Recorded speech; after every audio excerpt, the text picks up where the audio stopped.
다음 문제, 8번. 그러니까 SDP, 소프트웨어 정의 경계죠.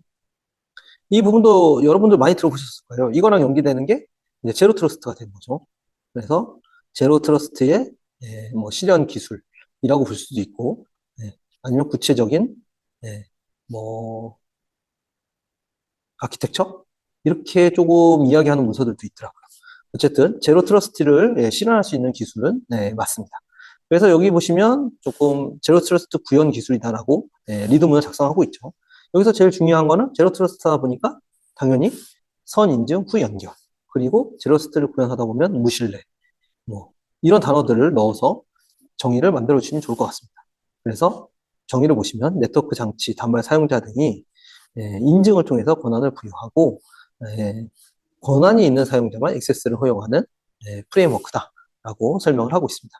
기존 VPN의 보안 문제를 보안 문제를 해결한다고 이야기를 하는데, 기존 VPN의 보안 문제를 해결한다고 이야기를 하는데, 왜냐하면 기존 VPN 같은 경우에는 네트워크 IP 기준으로 해서 IP별로 해당할 수 있는 소스들을 정책을 할당할 수도 있긴 한데, 한 번 접속이 되면 그 이후에는 인증을 하지 않죠. 그러니까 여기서는 한 번 통과가 되면 그 이후서부터는 다 다닐 수 있다는 거죠. 근데 이 제로트러스의 SDP 같은 경우에는 인증을 한 후에 그 다음에도 이 모든 자원들이 다 열리는 게 아니라 이 이후에도 계속적으로 인증이 필요하다는 거죠. 더 많은 자원을 접근하려면. 이 VPN 같은 경우에는 경계 기반 보안이기 때문에 이 경계만 넘어가면 다 접속이 가능한 거죠. 그래서 VPN의 보안 문제를 해결하고 제로 트러스트의 네트워크 구현이 가능하다라고 보시면 될 것 같습니다. 여기서는 STP의 동작 절차에 대해서 설명을 했는데, 이거는 먼저 세 가지 요소를 먼저 보신 다음에 공부를 하면 더 쉬울 것 같아요. 그래서 처음에 사용자 단 STP 에이전트가 하나 있고, 이것들을 인증을 해주는 STP 컨트롤러, 그리고 직접적으로 접속을 허용해주는 SDP 게이트웨이. 이 세 가지로 나눠져 있고, 처음에는 SDP 컨트롤러에 SDP 에이전트가 접속 요청을 하게 되는 거죠. 그러면은 이 SDP 컨트롤러가 게이트웨이에 접근 권한을 확인한 다음에 접속 허가를 하게 되고, 접속 허가가 되게 되면 이제 SDP 게이트웨이와 에이전트 간의 보안 접속이 이루어지는 거죠. 그래서 여기까지는 이제 뭐 MTLS나 DTLS 같은 경우를 사용해서 이제 안전하게 암호화한 통신을 하게 되고, 그 다음에 SDP 게이트웨이로 사용자가 들어오게 되면 이제 허용이 접속된 리소스에만 접속이 가능한 거죠. 이 뒤에는 아예 접속이 불가능한 겁니다.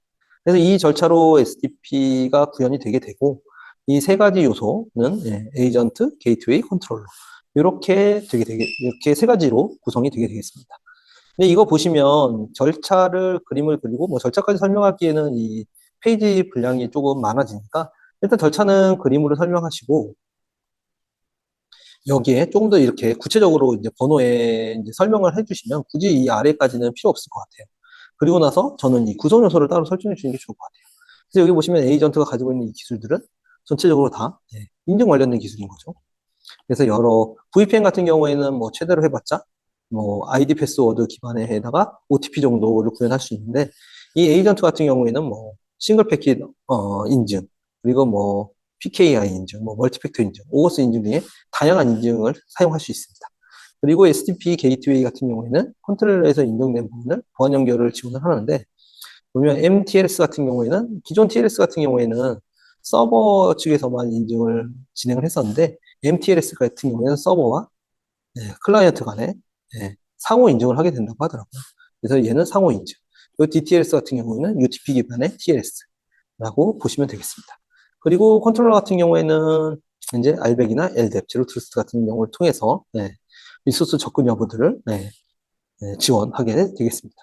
그래서 앞에 보시면 아까 전에 VPN의 문제를 해결했다고 했기 때문에 이제 VPN과 STP를 비교하게 됩니다. 그래서 원격 XC에는 보안 측면에서 STP가 훨씬 더 안전하다고 보는 거죠. 그리고 원격 액세스가 많아지는 이유들이 클라우드 환경이 많아졌기 때문에 더 그런 거죠. 클라우드 환경은 언제 어디서나 이제 접속을 할 수 있게 지원이 가능하기 때문에 기존 VPN 같이 기존 VPN이나 이런 사용하는 환경처럼 고정된 장소나 이런 게 아니라 항상 사용자들이 어디서나 붙을 수 있기 때문에 다양한 공간에서 붙을 수가 있어서 이런 거에 대한 개비가 더 필요하게 됩니다. 그렇기 때문에 이제 SDP가 더 효율적이라고 보는 거고요. 그래서 인증 후 권한별로 연계등의 차등을 둘 수 있고, 이거는 고유 네트워크를 마치 사설 네트워크인 것처럼 사용하는 기술이 되겠습니다.